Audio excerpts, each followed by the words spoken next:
সরকারের সর্বোচ্চ পর্যায়ের পৃষ্ঠপোষকতায় এনসিপি নেতাকর্মীদের উপরে হামলা হচ্ছে, আর এর উদ্দেশ্য আসলে হত্যা।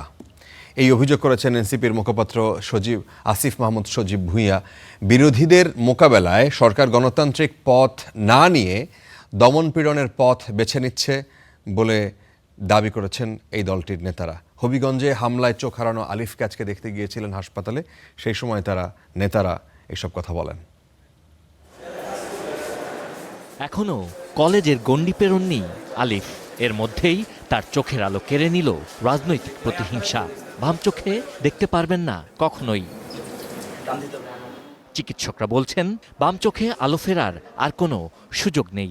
পুরা যে চক্ষু কোটর বা চোখটা ওটাই হচ্ছে ফেটে গেছে। নর্মাল যে স্ট্রাকচার সেগুলো সবই ডিস্টর্টেড হয়েছে।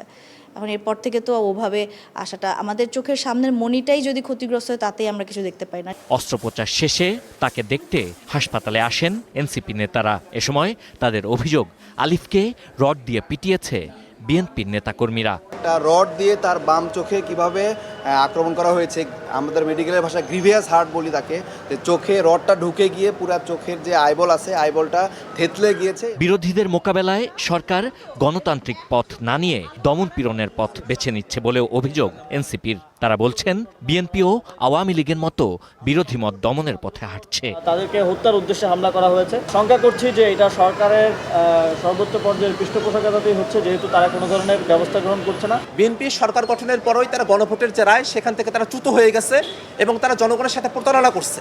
এই জনগণের সঙ্গে বিএনপি সরকার যে প্রতারণাগুলো করেছে সেগুলো স্বরূপ যখন জাতীয় নাগরিক পার্টি উন্মোচন করছে, ঠিক সেই সময়টাতেই বিএনপি তাদের দলীয় নেতাকর্মীদেরকে দিয়ে, বিএনপি তাদের গুন্ডা, ছাত্রদল যুবদলের গুন্ডাদেরকে দিয়ে আমাদের উপরে এখানে হামলা করছে। আলিফের চিকিৎসা ও তার পরিবারের দায়িত্ব নেয়া, হামলাকারী এবং হামলার ভিডিও প্রচার করে উল্লাসকারীদের বিচার সহ 3 দফা দাবিও জানিয়েছে এনসিপি।